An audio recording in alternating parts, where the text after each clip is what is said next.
بسم اللہ الرحمن الرحیم۔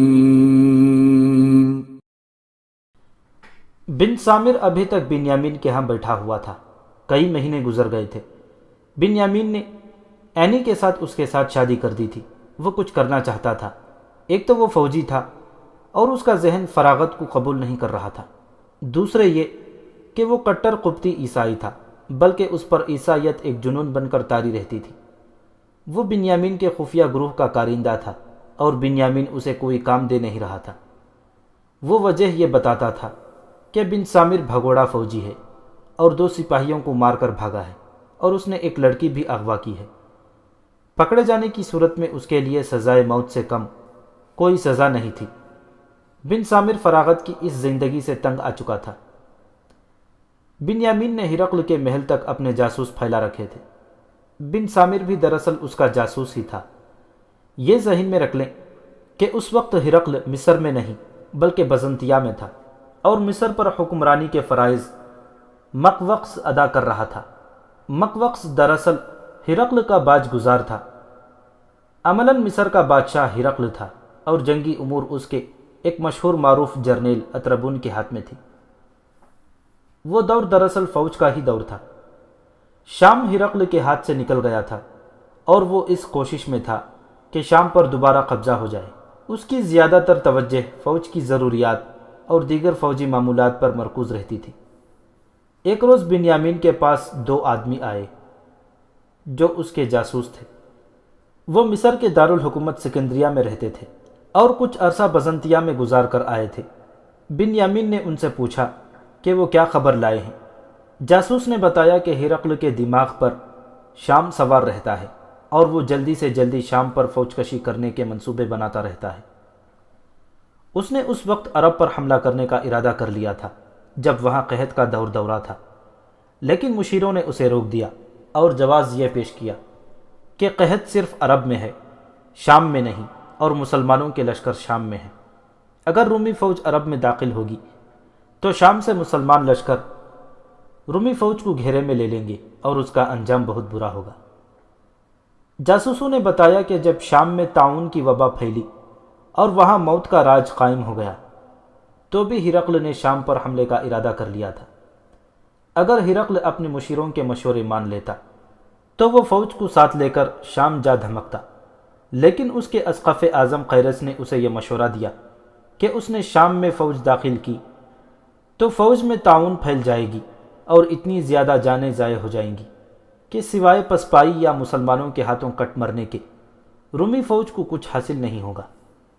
قیرس نے دوسرا خطرہ یہ ظاہر کیا کہ مصر سے اپنی فوج شام چلی گئی تو مصر میں قبطی عیسائی اور دوسرے فرقوں کے عیسائی جو ہرقل کی سرکاری عیسائیت کے خلاف ہیں بغاوت کر دیں گے، اور جو تھوڑی سی فوج مصر میں ہوگی وہ اس بغاوت پر قابو نہیں پا سکے گی۔ اس بغاوت کا یہ انجام بھی ہو سکتا ہے کہ شام ہاتھ نہ آئے اور مصر ہاتھ سے نکل جائے۔ جاسوسوں نے یہ بھی بتایا کہ مقوقس ہرقل اور اطربون کو اس بات پر قائل کر رہا تھا کہ شام میں عیسائی مسلمانوں کے خلاف بغاوت کر دیں اور وہاں اپنے تخریب کار بھیجیں۔ مقوقس کا یہ مشورہ ہرقل اور اطربون کے پیش نظر ہے۔ انہوں نے اس مشورے کو پسند تو کیا، لیکن اس پر عمل درآمد کی کوئی بات نہیں کی۔ اس دور میں شام میں غالب اکثریت آبادی عیسائی قبائل کی تھی اور یہ تمام قبائل جنگجو تھے۔ پہلے بیان ہو چکا ہے کہ ان قبائل نے ایک بار بغاوت بھی کی تھی لیکن اس پر قابو پا لیا گیا تھا۔ بہرحال شام میں عیسائی بغاوت کرنے کی پوزیشن میں تھے۔ قیرس کو بجا طور پر خطرہ نظر آ رہا تھا کہ مصر میں قبطی عیسائی بغاوت کر دیں گے، کیونکہ اسے اپنا وہ ظلم و تشدد اور درندگی یاد تھی جو اس نے مصر کے عیسائیوں پر کی تھی۔ اسے یہ بھی معلوم تھا کہ جب بھی موقع ملا عیسائی اس کے اور ہرقل کے ہی خلاف اٹھیں گے۔ تاریخ کہتی ہے کہ ہرقل حملے کا ارادہ تو کرتا تھا لیکن شش و پنج میں پڑا رہتا تھا۔ اگر وہ اس وقت شام پر چڑھائی کر دیتا جب طاعون مسلمانوں کو چاٹ رہی تھی تو مسلمانوں کے لیے مشکل پیدا ہو جاتی۔ مسلمانوں کے لشکر طاعون کی نظر ہو رہے تھے اور چیدہ سپہ سالار بھی فوت ہوتے چلے جا رہے تھے۔ یہ تو اس کے اسقف اعظم قیرس نے اسے خبردار کر دیا تھا کہ شام میں فوج داخل کی تو وبا اپنی فوج میں بھی پھیل جائے گی۔ اس وقت مسلمانوں کی سب سے بڑی کمزوری یہ تھی کہ امیر المؤمنین حضرت عمر رضی اللہ تعالیٰ عنہ اور ان کے مشیر شدید پریشانی کے عالم میں تھے۔ ایسے خوفناک قحط کے بعد وبا دو ایسی چوٹیں تھیں جو بڑے بڑے جابر بادشاہوں کے گھٹنے ٹیک دیا کرتی تھی۔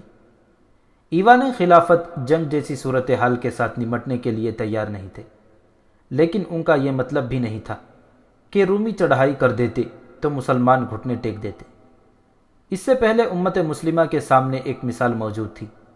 یہ کوئی ماضی بعید کی بات نہیں تھی، بلکہ چند ہی سال پہلے کا ایک حادثہ تھا کہ رسول اللہ صلی اللہ علیہ وسلم کا وصال ہو گیا تو خلیفہ اول حضرت ابو بکر صدیق رضی اللہ تعالیٰ عنہ نے ایک لشکر بھیج کر ایک محاذ کھول دیا۔ حضرت عمر رضی اللہ تعالیٰ عنہ نے اور ایک دو اور صحابہ اکرام نے ان کی اس کارروائی پر حیرت اور پریشانی کا اظہار کرتے ہوئے کہا کہ امت پر اس قدر شدید چوٹ پڑی ہے جس سے پوری امت غم میں ڈوب گئی ہے۔ اس صورتحال میں نیا محاذ کھولنا دانشمندی نہیں۔ ابو بکر صدیق رضی اللہ تعالیٰ عنہ نے کہا کہ ہم اگر غم میں ڈوبے رہ گئے تو کفار یہ تاثر لیں گے کہ اب مسلمان اٹھنے کے قابل نہیں رہے۔ اس کے فوراً بعد ہوا بھی یہی۔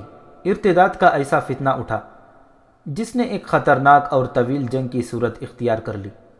کئی رسول اٹھے اور مجاہدین اسلام نے دین کی ان دشمنوں کو ان کے خون میں ڈبو کر ثابت کر دیا کہ اللہ کا یہ دین ہمیشہ زندہ اور پائندہ رہنے کے لیے آیا ہے، اور مسلمان اس کی آن اور شان پر ہر صورتحال میں جانیں قربان کرتے رہیں گے۔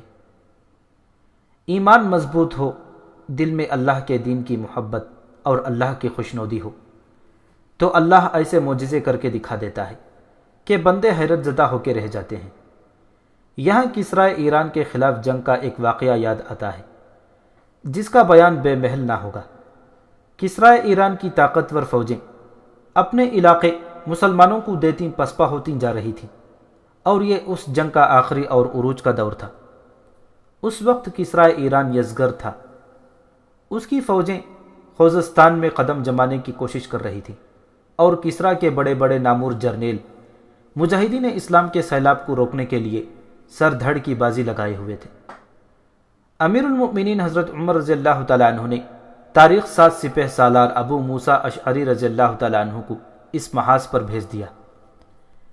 یہاں ہم خوزستان کے سارے محاذ اور معرکے بیان نہیں کریں گے، یہ آپ ہماری کتاب حجاز کی آندھی میں پڑھیں۔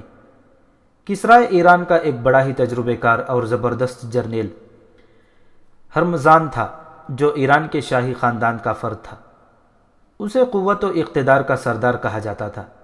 اس نے کسرائے ایران یزدگرد کے آگے یہ شرط رکھی کہ اسے خوزستان کا مرکزی شہر اہواز اور فارس کا کچھ حصہ اس کے حکومت میں دے دیا جائے تو وہ مسلمانوں کے سیلاب کو نہ صرف روک دے گا بلکہ اسے یہیں سے پیچھے دھکیل دینے میں پوری مدد کرے گا۔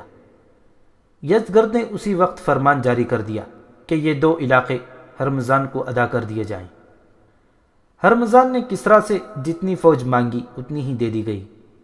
یہ فوج نفری کے لحاظ سے اور اسلحہ کے لحاظ سے بھی اس وقت کی بڑی ہی طاقتور فوج تھی۔ ہرمزان فوراً اس فوج کے ساتھ کوچ کر گیا اور ایران کے ایک بہت ہی بڑے شہر تسشر میں جا پہنچا۔ یہ ایرانی فوجوں کی بہت بڑی چھاونی تھی اور وہاں شاہی محلات بھی تھے۔ ہرمزان نے اس شہر کی بیرونی دیوار اور قلعے مزید مستحکم کرنے کے لیے مرمت کروائی اور کچھ اضافے بھی کیے۔ شہر کے ارد گرد خندق بھی کھدوا دی۔ اس نے یہ کام شب و روز کی محنت سے بہت جلدی مکمل کر لیا۔ پھر اس نے شہر کے ارد گرد کے علاقے کے سرکردہ افراد کو بلایا اور انہیں مسلمانوں کے خلاف خوب بھڑکایا اور کہا کہ مسلمان جس علاقے کو فتح کرتے ہیں وہاں کی لڑکیوں کو اپنے قبضے میں لے لیتے ہیں۔ اس طرح اس نے ان لوگوں کے خون کو گرما کر کہا کہ لوگوں کو لڑنے کے لیے تیار کریں اور انہیں شہر کے اندر لے آئیں۔ علامہ شبلی نعمانی اور محمد حسین ہیکل مختلف مورخوں کے حوالوں سے لکھتے ہیں کہ چند دنوں میں ہی لوگوں کا ایک جم غفیر شہر میں آ گیا۔ ہرمزان نے ان سے خطاب کیا اور ایسی باتیں کی کہ ہر فرد آگ بگولا ہو گیا۔ لڑنے والے لوگ ابھی تک چلے آ رہے تھے۔ یہ ہنگامہ خیز سلسلہ مسلمانوں سے چھپا نہ رہ سکا، اور اس کی اطلاع سپہ سالار ابو موسیٰ رضی اللہ تعالیٰ عنہ کو ملی۔ انہوں نے فوراً ایک تیز رفتار قاصد حضرت عمر رضی اللہ تعالیٰ عنہ کی طرف اس پیغام کے ساتھ بھیجا کہ صورتحال ایسی پیدا ہو گئی ہے کہ کمک کی شدید اور بہت جلدی ضرورت ہے۔ حضرت عمر رضی اللہ تعالیٰ عنہ نے عبداللہ بن مسعود رضی اللہ تعالیٰ عنہ کو، جو اس وقت کوفہ میں تھے، پیغام بھیجا کہ اپنی آدھی فوج لے کر ابو موسیٰ کے پاس پہنچ جائیں۔ دوسرا پیغام جریر کو بھیجا کہ وہ اپنا آدھا لشکر لے کر ابو موسیٰ کی مدد کو پہنچے۔ یہ دونوں لشکر پہنچنے تک ہرمزان اپنا قلعہ اور شہر کا دفاع تیار کر چکا تھا۔ کمک بر وقت ابو موسیٰ تک پہنچ گئی تھی۔ ہرمزان کے پاس بہت بڑی فوج تھی، جس کے بلبوتے پر اس نے شہر میں محصور ہو کر لڑنا بہتر نہ سمجھا۔ اس کے بجائے باہر نکل کر حملہ کیا۔ ابو موسیٰ نے دائیں پہلو پر برار بن مالک رضی اللہ تعالیٰ عنہ کو رکھا اور دائیں پہلو پر برا بن غارب انصاری کو رکھا۔ یہ دونوں سالار دلیری اور شجاعت میں خاص شہرت رکھتے تھے۔ دونوں فوجوں میں گھمسان کا رن پڑا۔ یہ ایک خونریز معرکہ تھا۔ مجاہدین اسلام کی تعداد دشمن کی نسبت نصف تھی، لیکن انہوں نے ہرمزان کے حملے آور فوج کو پیچھے دھکیل دیا۔ آخر ہرمزان کی فوج کچھ تو کٹ مری اور باقی شہر کے کھلے دروازوں میں داخل ہونے لگی۔ مسلمان تعاقب میں تھے۔ ہرمزان کی دلیری کا یہ عالم کہ جرنیل ہوتے ہوئے وہ سپاہیوں کی طرح لڑ رہا تھا۔ اسے سب سے پہلے قلعے میں چلا جانا چاہیے تھا، لیکن وہ قلعے کے دیواروں پر کھڑا رہا۔ سالار برار بن مالک رضی اللہ تعالیٰ عنہ دروازے تک پہنچ گئے اور ان کا سامنا ہرمزان سے ہوا۔ دونوں میں تیغزنی ہوئی۔ آخر ہرمزان نے برار رضی اللہ تعالیٰ عنہ کو شہید کر دیا۔ اس کے بعد اپنے ایک اور سالار مقرات بن ثور رضی اللہ تعالیٰ عنہ آگے بڑھے اور ہرمزان نے ان کا راستہ روک لیا۔ یہ سالار نامی گرامی شہ سوار اور تیغزن تھے۔ انہوں نے دیکھ لیا کہ ہرمزان نے برار رضی اللہ تعالیٰ عنہ کو قتل کر دیا ہے۔ وہ انتقام لینے کو آگے بڑھے اور ہرمزان پر جھپٹے، لیکن ہرمزان نے تیغزنی کے وہ مظاہرے کیے کہ مقرات رضی اللہ تعالیٰ عنہ بن ثور کو چکرا دیا۔ اسلام کے یہ شہ سوار سالار تیغزنی میں کم نہ تھے، لیکن ہرمزان نے انہیں بھی شہید کر دیا۔ ہرمزان اپنی باقی ماندہ فوج کو قلعے کے اندر لے جانے میں کامیاب ہو گیا اور شہر کے دروازے پھر بند ہو گئے۔ تاریخ کے مطابق پیچھے یعنی شہر کے باہر ایرانی فوج کی 1000 سے زائد لاشیں پڑی تھیں اور 600 ایرانی فوجیوں کو پکڑ لیا گیا تھا۔ اس کے بعد ہرمزان نے باہر آ کر لڑائی نہ لڑی اور قلعہ بند ہو کر لڑتا رہا۔ دن بدن گزرتے جا رہے تھے اور پھر مہینے گزرنے لگے۔ ہرمزان نے شہر کا دفاع ناقابل تسخیر بنا دیا تھا۔ ایک روز مجاہدین اس محصور شہر کی ایک ایرانی شہری کو پکڑ لائے۔ وہ ضد کر رہا تھا کہ اسے مجاہدین اپنے سالار سے ملوا دیں۔ آخر اسے ابو موسیٰ رضی اللہ تعالیٰ عنہ کے پاس لے گئے۔ اس ایرانی نے بتایا کہ وہ ایک ایسے راستے سے باہر نکلا ہے جس کا عام شہریوں کو علم نہیں۔ اس نے کہا کہ وہ ابو موسیٰ رضی اللہ تعالیٰ عنہ کو شہر میں داخل ہونے کے لیے یہ راستہ بتا سکتا ہے، اور اس کے عوض وہ صرف یہ چاہتا ہے کہ اس کے خاندان کے 100 افراد کی جان بخشی کی جائے اور اس کے خاندان کی کسی بھی لڑکی کو اپنے قبضے میں نہ لیا جائے۔ سپہ سالار ابو موسیٰ رضی اللہ تعالیٰ عنہ نے اسے کہا کہ مسلمانوں کا کردار ہی یہی ہے کہ وہ کسی لڑکی کو اپنے قبضے میں نہیں لیا کرتے، اور جو عورتیں مسلمانوں کے پاس آتی ہیں وہ ایک اور صورتحال ہوتی ہے۔ پھر ابو موسیٰ رضی اللہ تعالیٰ عنہ نے اس کے ساتھ وعدہ کیا کہ کامیابی کی صورت میں نہ صرف اس کے خاندان کے 100 افراد اپنی حفاظت میں لے لیں گے، بلکہ اس کے اپنے کنبے کی کفالت بھی اپنے ذمے لے لیں گے۔ اس آدمی نے کہا کہ پہلے اس کے ساتھ اپنا ایک آدمی بھیجا جائے جسے وہ شہر سے واقف کرا دے گا۔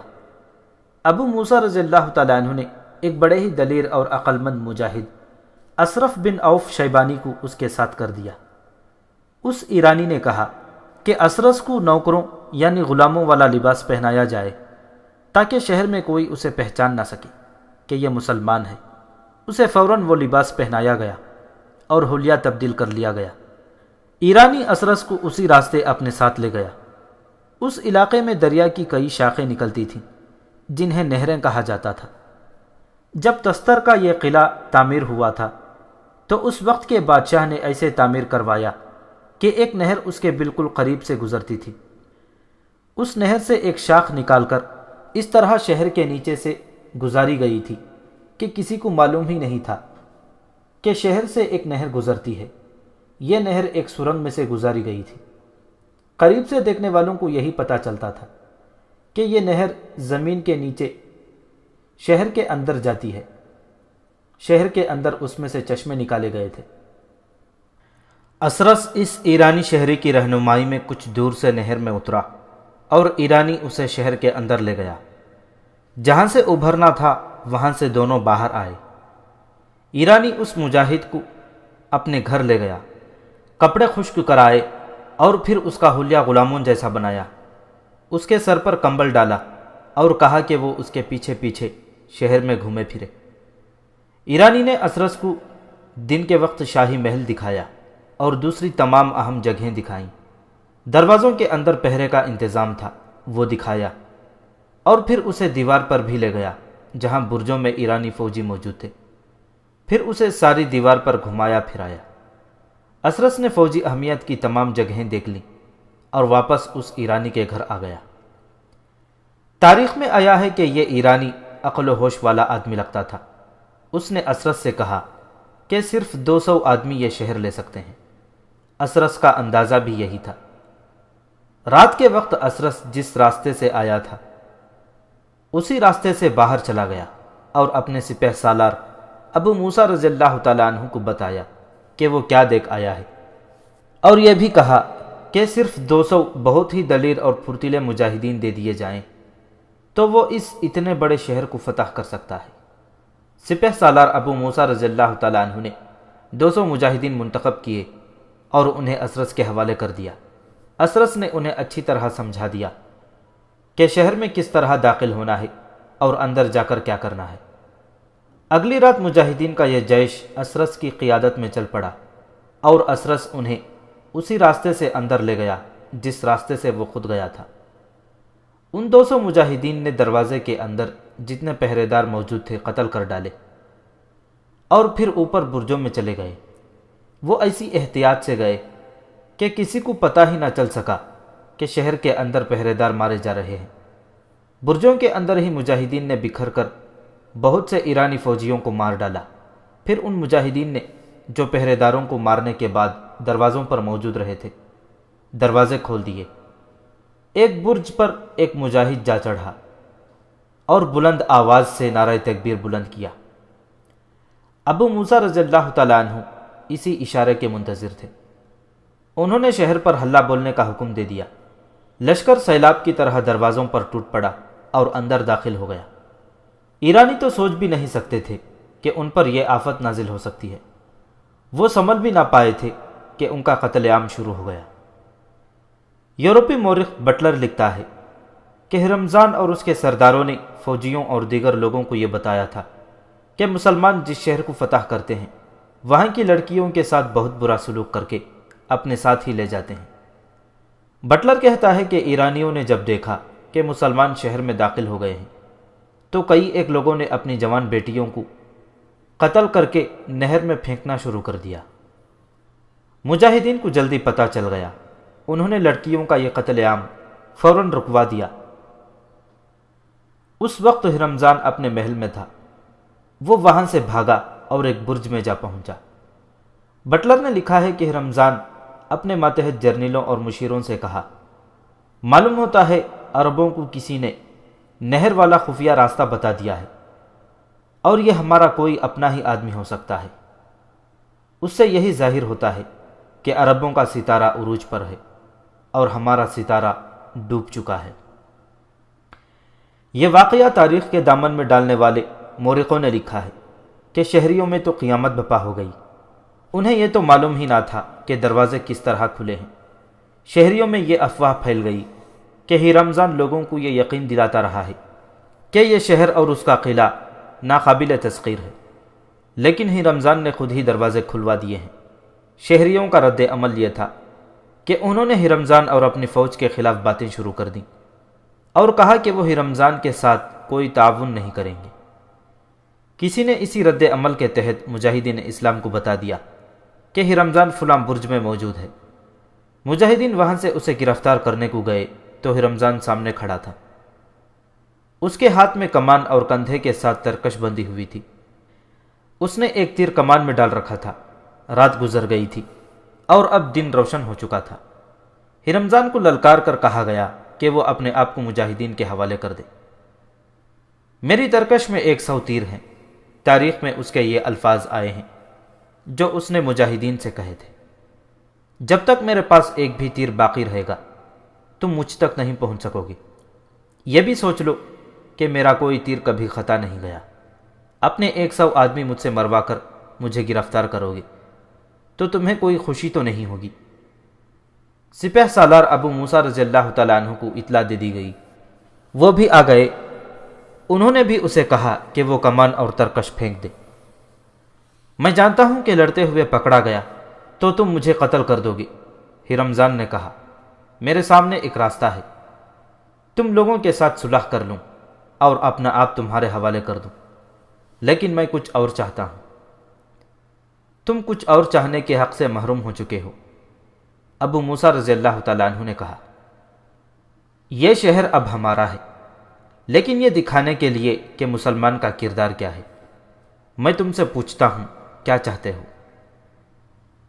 مجھے اپنے خلیفہ عمر رضی اللہ تعالیٰ عنہ تک پہنچا دو۔ ہرمزان نے کہا، وہ میرے ساتھ جو بھی سلوک چاہیں کریں، مرنے سے پہلے میں تمہارے خلیفہ سے ملنا چاہتا ہوں۔ امیر المؤمنین حضرت عمر رضی اللہ تعالیٰ عنہ کے احکام کچھ ایسے تھے جن کی خلاف ورزی کی جرت کوئی بڑے سے بڑا سپہ سالار بھی نہیں کر سکتا تھا۔ ان میں ایک حکم یہ تھا کہ دشمن کا کوئی آدمی امیر المؤمنین سے ملنے کی خواہش کرے تو اس کی خواہش پوری کی جائے۔ ہرمزان تو بہت بڑی شخصیت تھی اور وہ قوت اور اقتدار کا سردار تھا۔ سپہ سالار ابو موسیٰ رضی اللہ تعالیٰ عنہ نے اسے کہا کہ اس کی یہ خواہش فوراً پوری کی جائے گی۔ ہرمزان کو غالباً یہ معلوم تھا کہ مسلمان اپنی زبان کے پکے ہوتے ہیں اور وعدہ پورا کرتے ہیں۔ اس نے ابو موسیٰ رضی اللہ تعالیٰ عنہ کی بات سنتے ہی اپنی کمان اور ترکش ابو موسیٰ رضی اللہ تعالیٰ عنہ کے آگے پھینک دی۔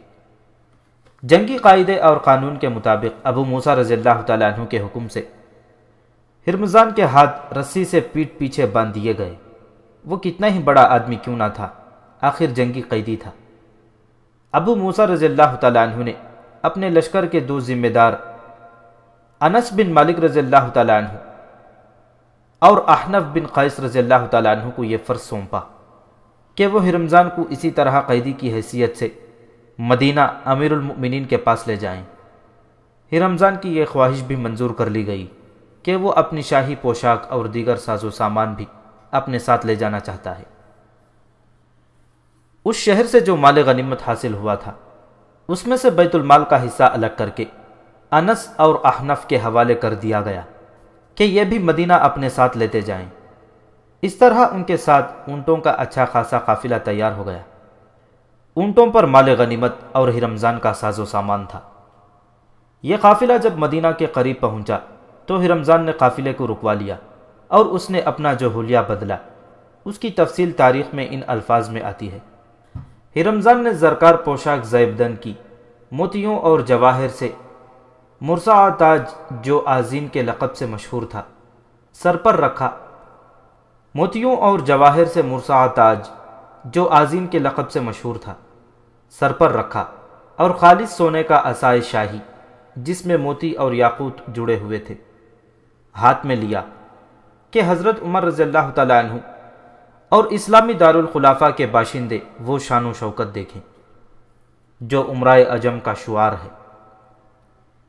یہ قافلہ مدینہ میں داخل ہوا تو لوگ حیرت و استعجاب سے ہرمزان کو دیکھنے لگے۔ اس کی پوشاک اور زیب و زیبائش مدینہ کے لوگوں کے لیے بالکل ہی نئی چیز تھی۔ اسے حضرت عمر رضی اللہ تعالیٰ عنہ کے گھر کی طرف لے جا رہے تھے تو تماشائیوں میں سے کسی نے کہا کہ حضرت عمر اس وقت مسجد میں ہیں۔ یہ بھی پتہ چلا کہ کوفہ سے کوئی وفد آیا تھا جو امیر المؤمنین سے مسجد میں ملاقات کر کے چلا گیا ہے۔ لیکن امیر المؤمنین ابھی مسجد میں ہی تھے۔ انس اور احنف رضی اللہ تعالیٰ عنہ اجمعین رمضان کو مسجد میں لے گئے، لیکن مسجد بالکل خالی تھی۔ تاریخ میں آیا ہے کہ 3-4 لڑکوں نے ایک طرف اشارہ کیا، جس کا مطلب یہ تھا کہ حضرت عمر مسجد کے ایک کونے میں سوئے ہوئے ہیں۔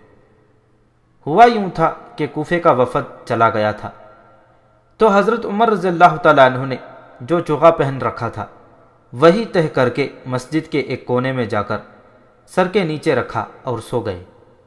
رمضان کے جوتے باہر اتروا لیے گئے اور اسے مسجد کے اندر لے گئے۔ دیکھا کہ حضرت عمر رضی اللہ تعالیٰ عنہ بڑی گہری نیند سوئے ہوئے ہیں۔ انس اور احنف رمضان کو ساتھ لیے الگ بیٹھ گئے تاکہ حضرت عمر کی آنکھ نہ کھلے۔ مشہور تاریخ نویس علامہ تبریزی اور ابن کثیر نے اس ملاقات کی تفصیلات لکھی ہیں۔ وہ لکھتے ہیں کہ مسجد میں کچھ اور لوگ بھی آنے لگے اور بیٹھتے چلے گئے۔ آخر مسجد میں اتنے لوگ آ بیٹھے کہ کسی اور کے کھڑے ہونے کی بھی گنجائش نہ رہی۔ اس طرح خاموشی برقرار نہ رکھی جا سکی اور حضرت عمر رضی اللہ تعالیٰ عنہ کی آنکھ کھل گئی۔ چونکہ حضرت عمر اور رمضان کے مابین گفتگو ہونی تھی، اس لیے ایک ترجمان موجود تھا۔ حضرت حجرہ بن شعبہ رضی اللہ تعالیٰ عنہ تھے۔ رمضان کو بتا دیا گیا تھا کہ وہ جو بات کرنا چاہے حضرت حجرہ کے ساتھ کرے، اور یہ اس کی بات عربی زبان میں امیر المؤمنین تک پہنچائیں گے۔ ابھی امیر المؤمنین حضرت عمر رضی اللہ تعالیٰ عنہ سوئے ہوئے تھے، تو رمضان کچھ حیران سا ہو رہا تھا کہ ان کا خلیفہ کہاں ہے اور نہ جانے کب آئے۔ تمہارا خلیفہ عمر کہاں ہے؟ رمضان نے حجرہ بن شعبہ سے پوچھا۔ وہ تمہارے سامنے سوئے ہوئے ہیں، حجرہ نے فارسی زبان میں جواب دیا۔ رمضان کے چہرے پر حیرت کا بڑا گہرا تاثر آ گیا اور اس نے اپنا سر جھکا لیا۔ کچھ دیر بعد سر اٹھایا، حضرت عمر کی طرف دیکھا، پھر حجرہ بن شعبہ کی طرف دیکھنے لگا۔ یقین نہیں آتا یہ تمہارا خلیفہ ہے، رمضان نے کہا۔ میں نے کوئی دربان نہیں دیکھا اور کوئی محافظ پیادہ یا سوار دستہ مسجد کے باہر نظر نہیں آیا۔ یہاں تو پورا محافظ دستہ ہونا چاہیے تھا۔ ہمارے خلیفہ کا محافظ اللہ ہے، حجرہ رضی اللہ تعالیٰ عنہ نے مسکرا کر جواب دیا۔ ہمارے ہاں دربان اور محافظ اس طرح نہیں ہوتے کہ خلیفہ جہاں جائیں وہ ان کے ساتھ ساتھ رہیں۔ اس ایرانی جرنیل رمضان نے وہ الفاظ کہے جو آج تک تاریخ کے دامن میں محفوظ ہیں۔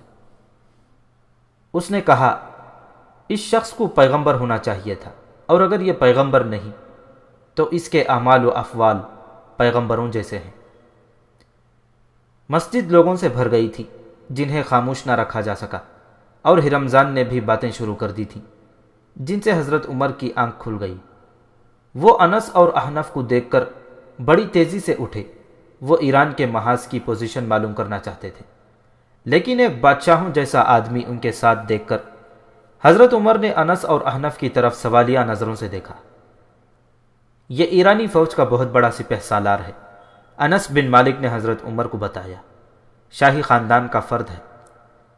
امیر المؤمنین کو بتایا گیا کہ اسے کس طرح پکڑا گیا ہے، پھر یہ بتایا کہ یہ امیر المؤمنین سے ملنے کی خواہش رکھتا تھا۔ میں جہنم کی آگ سے اللہ کی پناہ مانگتا ہوں۔ حضرت عمر رضی اللہ تعالیٰ عنہ نے رمضان کے طمطراق کو غور سے دیکھتے ہوئے کہا، میں اللہ کا شکر ادا کرتا ہوں جس نے اسے اور اس کے ساتھیوں کو اسلام کے مقابلے میں ذلیل و خوار کیا ہے۔ حضرت عمر مسجد میں بیٹھے ہوئے لوگوں سے مخاطب ہوئے، مسلمانوں، اللہ کے دین کو مضبوطی سے پکڑ لو اور اللہ کے رسول صلی اللہ علیہ وسلم کی ہدایت پر عمل کرو۔ دنیا کی ان دل فریبیوں میں نہ آؤ جس طرح ایران کا یہ شخص آیا ہوا ہے۔ یاد رکھو دنیا کے جاہ و جلال میں سوائے دھوکے کے کچھ بھی نہیں۔ یا امیر المؤمنین، احنف بن قیس رضی اللہ تعالیٰ عنہ نے کہا، اس کی بات سن لیں، یہ آپ کی ملاقات کا خواہش مند ہے۔ نہیں، حضرت عمر نے کہا، جب تک اس کے بدن پر اس لباس کا ایک دھاگا بھی باقی ہے میں اس کے ساتھ کوئی بات نہیں کروں گا۔ اسے پہلے وہ لباس پہناؤ جو ہم اور تم جیسے لوگ پہنتے ہیں۔ حجرہ رضی اللہ تعالیٰ عنہ نے اسے بتایا کہ امیر المؤمنین نے کیا حکم دیا ہے اور اسے فوری طور پر حکم کی تعمیل کرنی پڑے گی۔ اسے کھڑا کر دیا گیا اور 2 آدمیوں نے اس کی شاہانہ پوشاک اتار دی اور صرف زیر جامہ رہنے دیا۔ ایک آدمی دوڑا گیا اور اسے پہنانے کے لیے موٹے اور بڑے ہی معمولی کپڑے کا لباس لے آیا جو ہی رمضان کو پہنا دیا گیا۔ رمضان، حضرت عمر رضی اللہ تعالیٰ عنہ نے اسے کہا، کیا تجھے حق اور باطل کا فرق معلوم ہوا ہے یا نہیں؟ کیا تو حکم الہی اپنی آنکھوں سے نہیں دیکھ لیا اور پھر اس حکم عدولی کا نتیجہ نہیں دیکھا؟ اے عمر، رمضان نے بڑی جرأت سے کہا، جاہلیت کے زمانے میں بھی ہم اور تم ٹکرائے تھے اور ہم تم پر غالب آ گئے تھے۔ ایسا صرف اس لیے ہوا ہے کہ اللہ نہ تمہاری طرف تھا نہ ہماری طرف، لیکن اب اللہ تمہارے ساتھ ہو گیا ہے اور تم ہم پر غالب آ گئے ہو۔ حضرت عمر رضی اللہ تعالیٰ عنہ نے اس موقع پر محسوس کیا کہ حجرہ بن شعبہ ترجمانی ٹھیک طرح نہیں کر رہے۔ تاریخ میں آیا ہے کہ حجرہ فارسی زبان میں مہارت نہیں رکھتے تھے۔ حضرت عمر نے حضرت زید بن ثابت کو بلوایا۔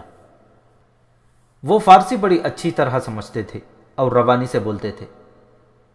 تو ایک بات نہیں سمجھ سکا اے ایرانی سپہ سالار، حضرت عمر نے کہا، تم اس جاہلیت کے زمانے میں ہم پر صرف اس لیے غالب آئے تھے کہ تیرا ہاں اتحاد تھا اور ہم پراگندہ خیال اور بکھرے ہوئے لوگ تھے۔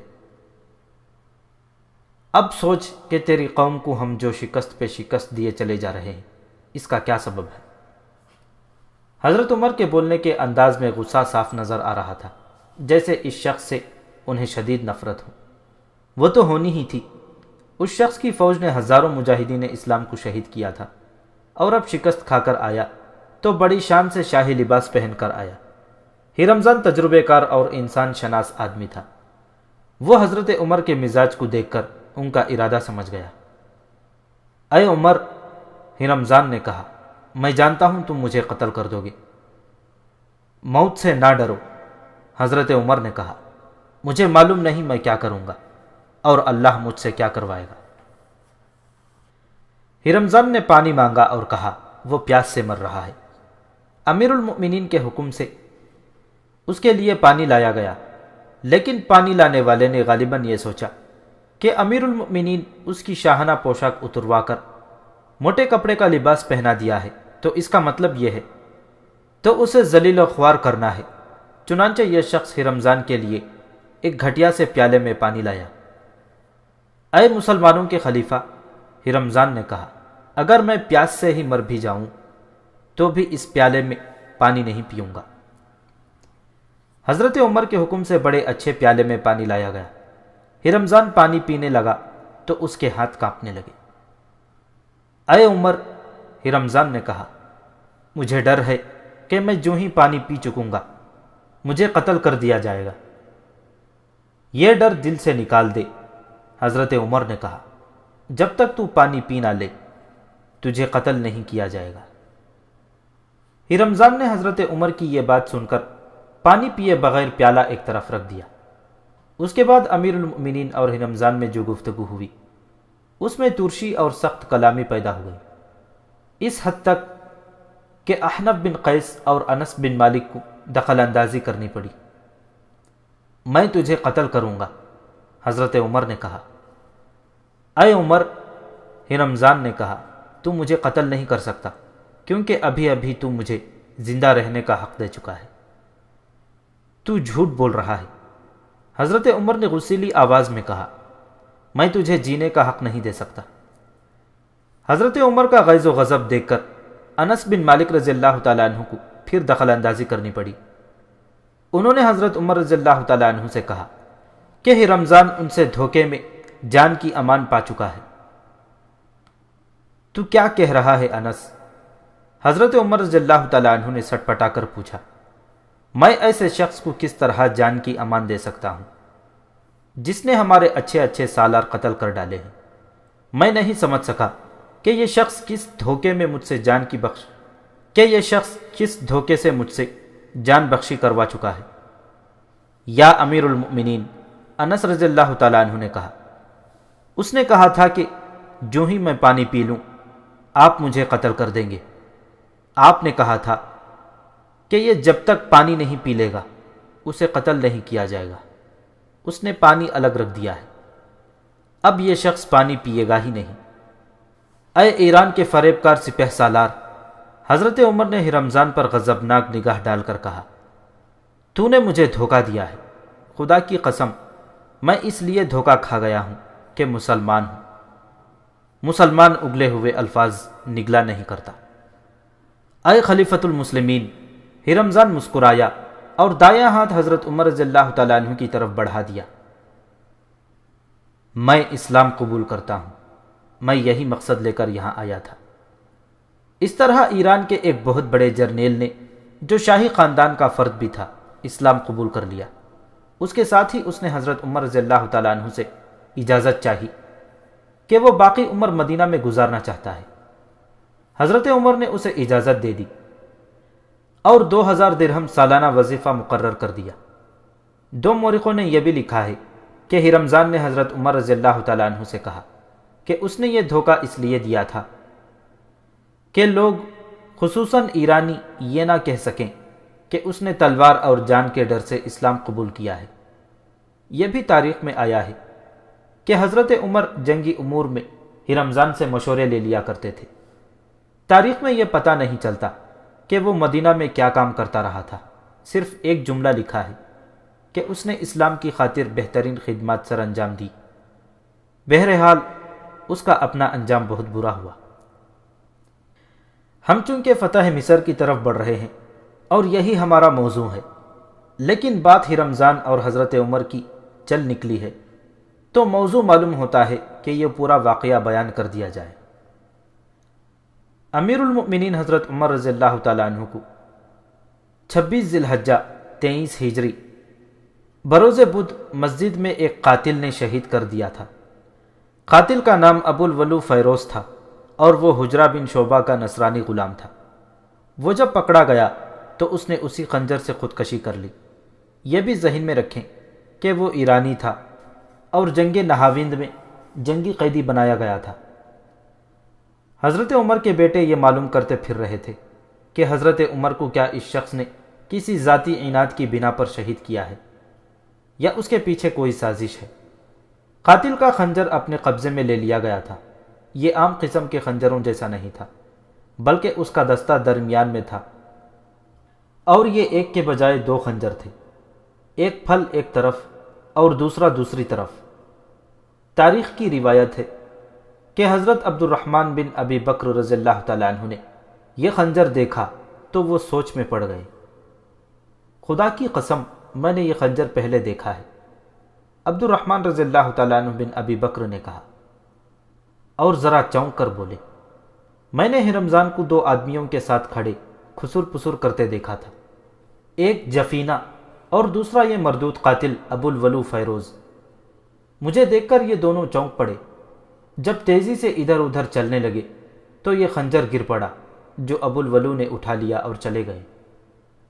عبد الرحمن بن ابی بکر رضی اللہ تعالیٰ عنہ کی یہ بات سن کر معمر صحابہ عبد الرحمن بن عوف رضی اللہ تعالیٰ عنہ نے اپنی رائے دی، جس سے یہ ثابت ہوا کہ ہرمزان اور جنیفہ حضرت عمر کے قتل میں شریک تھے۔ عبداللہ بن عمر رضی اللہ تعالیٰ عنہ نے جب ان صحابہ اکرام کی باتیں اور ان کی رائے سنی تو انہوں نے تلوار اٹھائی اور غیظ و غضب میں گھر سے نکل گئے۔ پہلے ہرمزان کے گھر پہنچے اور اسے باہر بلا کر کہا کہ میرے ساتھ آؤ، میرا گھوڑا دیکھو۔ ہرمزان ان کے آگے آگے چلا تو عبید اللہ بن عمر رضی اللہ تعالیٰ عنہ نے ایک ہی وار سے ہرمزان کا کام تمام کر دیا۔ ہرمزان گرا اور وہیں مر گیا۔ وہاں سے جنیفہ کے ہاں پہنچے اور اسے بلا کر قتل کر دیا۔ پھر حضرت عمر کے قاتل ابو الولو کے ہاں گئے جہاں اس کی ایک چھوٹی بیٹی موجود تھی۔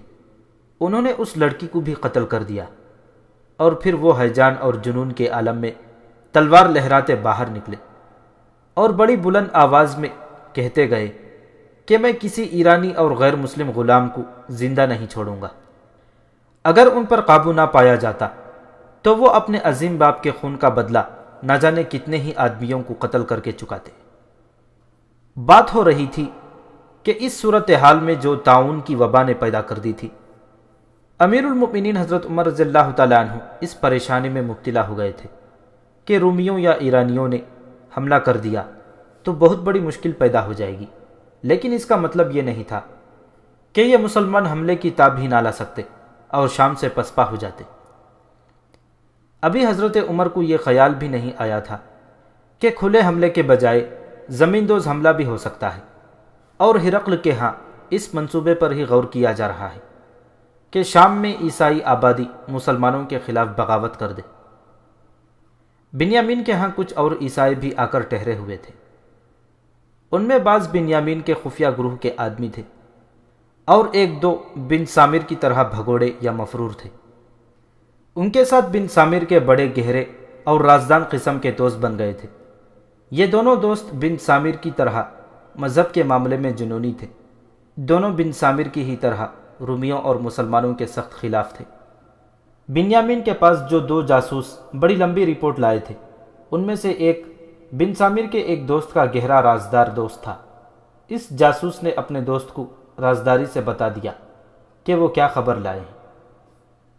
تو کیا شام کے عیسائی مسلمانوں کے خلاف بغاوت کریں گے؟ بن سامر کے دوست نے پوچھا۔ نہیں، جاسوس نے جواب دیا، بنیامین بغاوت کے حق میں نہیں۔ وہ کہتا ہے کہ اس سے پہلے شام کے عیسائی بغاوت کر کے بری طرح ناکام ہو چکے ہیں۔ ادھر ہرقل کا اسقف اعظم قیرز بھی بغاوت کے حق میں نہیں۔ کیا ہرقل شام پر حملہ نہیں کرے گا؟ بن سامر کے دوست نے پوچھا۔ نہیں، جاسوس نے جواب دیا، ہرقل شش و پنج میں پڑا ہوا ہے۔ یہ لوگ مسلمانوں کو سنبھلنے کی مہلت دے رہے ہیں، بن سامر کے دوست نے طنزیہ لہجے میں کہا۔ حملہ کرنے کا یہی وقت موزوں ہے۔ یہ موقع ہاتھ سے نکل گیا تو مسلمان پھر طاقت پکڑ لیں گے اور مصری فوج کا وہی حال کر کے پسپا کر دیں گے جو انہوں نے پہلے کیا تھا۔ بن سامر اور اس کے یہ دونوں دوست عقل سے کم اور جذبات سے مغلوب ہو کر زیادہ سوچا کرتے تھے۔ بنیامین کی رائے کچھ اور بھی ہے، جاسوس دوست نے کہا۔ وہ کہتا ہے کہ شام میں بغاوت نہیں ہونی چاہیے تاکہ مسلمان وبا کے اثرات سے نکل کر تیار ہو جائیں اور مصر پر حملہ کر کے رومی فوج کو یہاں سے بھگا دیں۔ ایسا نہیں ہوگا، بن سامر کے دوست نے جذباتی اور غصیلی آواز میں کہا۔ اس کا مطلب یہ ہوا کہ شام پر بھی مسلمانوں کی حکمرانی ہے اور مصر پر بھی ان کی حکمرانی قائم ہو جائے گی۔ نہیں نہیں، ہم شام میں بغاوت کرائیں گے۔ تینوں نے اپنا ایک منصوبہ تیار کرنا شروع کر دیا۔ وہ کہتے تھے کہ شام میں بغاوت کرانے کے لیے یہاں سے کچھ آدمی بھیجے جائیں گے جو وہاں خفیہ طریقے سے لوگوں کو مسلمانوں کے خلاف بھڑکائیں گے۔ ان تینوں کا خیال تھا کہ یہ کام وہ بھی تو کر سکتے ہیں۔ تینوں نے ایک دوسرے کو یقین دلا دیا کہ یہ زمین دوز تقریب کاری وہ کر سکتے ہیں اور عیسائیت کی روح سے یہ ان کا فرض ہے کہ یہ کارروائی کریں۔ ان کی عقل پر مذہبی جنون اور کٹرپن غالب آ گیا اور انہوں نے فیصلہ کیا کہ بنیامین کو بتائے بغیر یہاں سے نکل جائیں گے اور شام جا پہنچے۔ اینی اب بن سامر کی بیوی تھی، وہ بھی ان دوستوں کی ملاقاتوں میں شریک ہوتی اور ان کی باتیں سنتی رہتی تھی۔ اینی تو جوان اور بہت ہی حسین لڑکی تھی اور اس میں خاص قسم کا پھرتیلاپن اور زندہ مزاجی تھی۔ بن سامر کے ان دونوں دوستوں کے ساتھ وہ پوری طرح بے تکلف ہو گئی تھی۔ وہ بن سامر اور اس کے ان دوستوں کی ہم خیال تھی۔ بنیامین کے ہاں گھوڑے موجود رہتے تھے۔ ایک رات ان تینوں نے 4 گھوڑے تیار کیے اور چپکے سے وہاں سے چل دیے۔ بنیامین کے ہاں کوئی پہرے دار یا سنتری پہرے پر ہوتا نہیں تھا کہ انہیں دیکھ لیتا۔ وہ دشوار گزار ریگزار تھا۔ ایک گھوڑے پر اینی سوار تھی۔ ریت پر چلتے ہوئے گھوڑوں کی آواز تو سنائی ہی نہیں دیتی تھی۔ صبح تک وہ بہت دور پہنچ گئے۔ صبح بنیامین نے چاروں کو غیر حاضر دیکھا اور استبل کے 4 گھوڑے کم دیکھے تو اس نے اتنا ہی کہا کہ خدا انہیں اپنی امان میں رکھے۔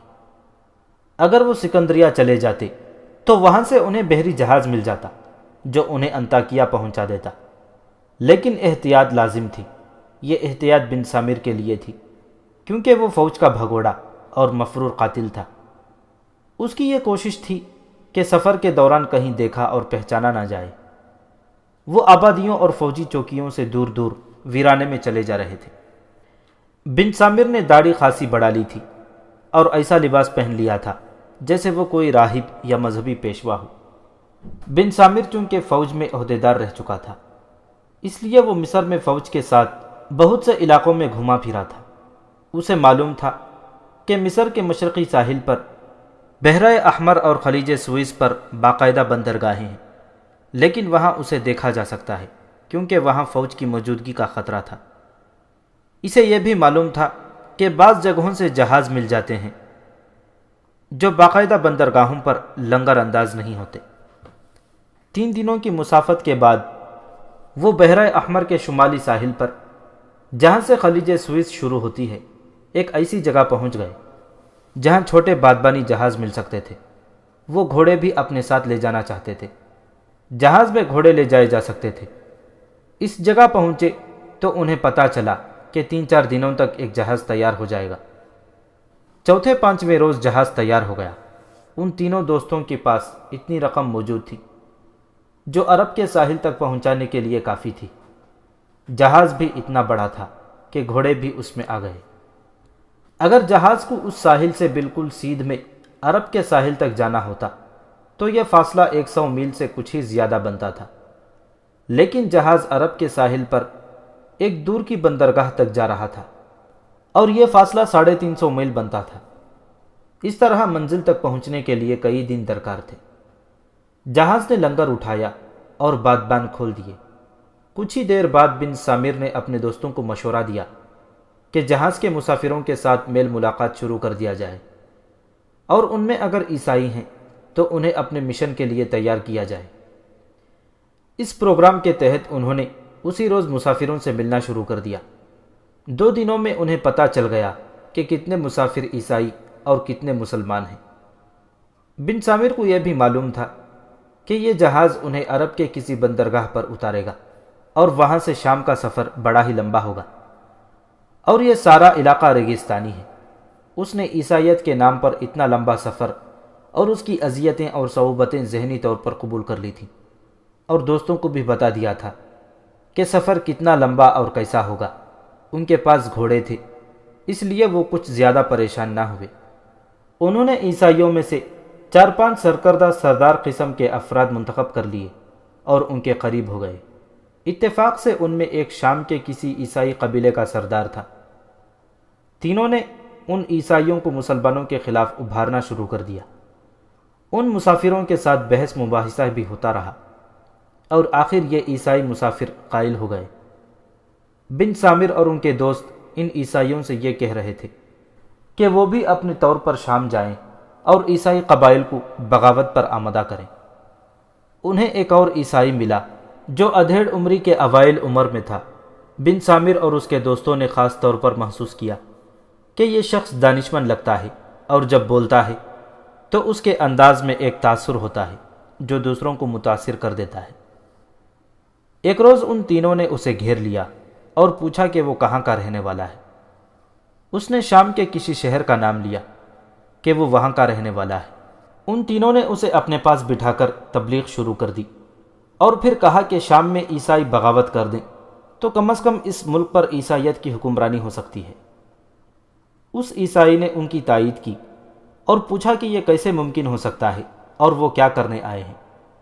بن سامر نے اسے بتایا کہ وہ اسی مشن پر آئے ہیں اور وہاں خفیہ طور پر یہ کام کریں گے۔ اس شخص نے ان سے یہ بھی معلوم کر لیا کہ ہرقل اور مقوقس اور بنیامین اس سلسلے میں کیا کر رہے ہیں۔ بن سامر نے اسے وہ ساری بات سنا دی جو جاسوس بنیامین کو سنا چکے تھے، اور بن سامر کو ایک دوست کے ذریعے یہ ساری رپورٹ ملی تھی۔ اس نے ان سے اور بھی بہت سی باتیں پوچھ لیں، جن میں ایک یہ تھی کہ رومی فوج کس حالت میں ہے اور ان کے جرنیل کیا کرتے ہیں۔ بن سامر خود فوجی تھا اور اس نے بنیامین کے ہاں جا کر بھی بہت سی باتیں سنی تھیں، اس لیے وہ سب کچھ اس شخص کو بتا دیا۔ ایک رات بن سامر جہاز کے عرشے پر گیا۔ رات چاندنی تھی۔ عرشے پر ٹہلتے ٹہلتے یہی شخص نظر آیا۔ اسے شک ہوا یہ وہ آدمی نہیں، لیکن وہ بالکل وہی آدمی تھا۔ بن سامر نے سوچا کہ اس کی شکل و صورت سے ملتی جلتی شکل و صورت کے 2 آدمی بھی تو ہو سکتے ہیں، لیکن اسے کچھ شک سا ہوا۔ اس نے قریب ہو کر اس شخص کو دیکھا۔ بن سامر کو شک ہوا کہ وہ آدمی نماز پڑھ رہا ہے۔ بن سامر کو اس نے بتایا تھا کہ وہ عیسائی ہے۔ وہ عشاء کی نماز پڑھ رہا تھا اور دو مسافر اس کے قریب ہی نماز پڑھ رہے تھے۔ تم تو کہتے تھے کہ مسلمان نہیں ہو، بن سامر نے اس سے پوچھا، لیکن تم تو نماز پڑھ رہے ہو۔ میں درویش آدمی ہوں، اس نے کہا۔ خدا کی عبادت فرض ہے، ضروری نہیں کہ ایک ہی طرح سے عبادت کی جائے۔ میں مسلمانوں والی نماز نہیں پڑھ رہا، میں اس طریقے سے خدا کو یاد کر رہا ہوں۔ بن سامر کو تسلی نہ ہوئی۔ اس نے سوال و جواب کا سلسلہ شروع کر دیا اور وہ آدمی اسے ٹالتا رہا۔ آخر بن سامر وہاں سے اٹھا اور اپنے ساتھیوں کے پاس گیا۔ اسے یقین ہو گیا کہ یہ شخص عیسائی نہیں مسلمان ہے۔ اس نے اپنے ساتھیوں کو بتایا اور رائے یہ دی کہ اس قسم کے آدمی عموماً جاسوس ہوا کرتے ہیں اور یہ شخص مسلمانوں کا جاسوس ہی معلوم ہوتا ہے۔ اگلے ہی روز انہوں نے مسافروں سے تصدیق کروائی کہ یہ شخص مسلمان ہے اور عربی ہے۔ یہ تو کوئی بتا ہی نہیں سکتا تھا کہ یہ جاسوس ہے۔ حقیقت یہ تھی کہ یہ آدمی مسلمان تھا اور جاسوسی کے لیے ہی مصر بھیجا گیا تھا۔ اس رات عرشے پر جو دو آدمی اس کے قریب نماز پڑھ رہے تھے وہ اس کے ساتھی تھے۔ تفصیلات لکھنے والے تاریخ نویسیوں نے یہ نہیں بتایا کہ ان تینوں کو کس نے مصر بھیجا تھا۔ بن سامر کو زیادہ غصہ اس لیے آ رہا تھا کہ اس مسلمان نے اس سے بہت سی ایسی باتیں پوچھ لی تھیں جو وہ کسی کو بتانا نہیں چاہتا تھا۔ ان باتوں سے ہی بن سامر کو یقین ہو گیا تھا کہ یہ شخص جاسوس ہی ہو سکتا تھا۔ بن سامر نے اپنے دوستوں کو بتایا کہ اس مسلمان مسافر نے اسے کس طرح دھوکہ دیا ہے۔ اس کے دوست بھی جذباتی اور جنونی تھے، عقل سے تو سوچتے ہی نہیں تھے۔ انہوں نے متفقہ فیصلہ کیا کہ رات کے وقت موقع دے کر اس مسلمان کے ہاتھ پیٹھ پیچھے باندھ کر سمندر میں پھینک دیا جائے۔ بن سامر نے کہا کہ اسے قتل کرنے کا فیصلہ کر ہی لیا ہے تو آج رات ہی ہو جائے۔ میرے ساتھ اس کی بڑی اچھی بات چیت ہے، بن سامر نے کہا۔ میں اسے کہوں گا کہ چلو عرشے پر چل کر بیٹھیں تو وہ فوراً چل پڑے گا۔ اسے ایسی جگہ کھڑا کریں گے جہاں کوئی اور دیکھنے والا نہیں ہوگا۔ یہ کام رات کو کریں گے۔ ہم اسے سمندر میں دھکیل دیں گے، کوئی دیکھ بھی نہیں سکے گا اور جہاز آگے ہی آگے چلتا جائے گا۔ بن سامر اسی شام اس مسلمان جاسوس سے ملا اور بڑی بے تکلفی سے دوستانہ محبت کا اظہار کیا۔ اسے کہا کہ آج رات وہ اس کے پاس بہت دیر بیٹھنا چاہتا ہے۔ مسلمان نے اس سے پوچھا کہ کوئی خاص بات ہے یا ویسے ہی اوپر جا بیٹھنے کو جی چاہتا ہے۔ میں نے بہت سوچا ہے، بن سامر نے کہا۔ میں آخر مان گیا ہوں کہ تم درویش ہو اور خدا کو راضی رکھنے کا تم نے اپنا ہی طریقہ اختیار کر رکھا ہے۔ تم عالم اور دانشور معلوم ہوتے ہو، مجھے اپنا شاگرد سمجھ لو اور آج رات یہ راستہ مجھے بھی سمجھا دو اور دکھاؤ۔ میں دراصل پریشان حال آدمی ہوں، شاید خدا مجھ سے بہت ناراض ہے۔ میں تمہیں اپنی زندگی کی داستان سنانا چاہتا ہوں۔ جس وقت کہو گے اوپر چلے چلیں گے، مسلمان نے کہا۔ کہو گے تو ساری رات تمہارے ساتھ اوپر بیٹھا رہوں گا۔ بن سامر نے اس مسلمان کو وہ وقت بتایا جس وقت مسافر اپنی اپنی جگہوں پر سو جایا کرتے تھے۔ مسلمان نے یہ وقت قبول کر لیا اور کہا کہ وہ اس وقت اوپر آ جائے گا۔ بن سامر دوڑا گیا اور اپنے دوستوں کو بتایا کہ آج رات شکار خود ان کے جال میں آ جائے گا۔ اس کے دوست بہت خوش ہوئے اور اس مسلمان کو سمندر میں پھینکنے کے لیے تیار ہو گئے۔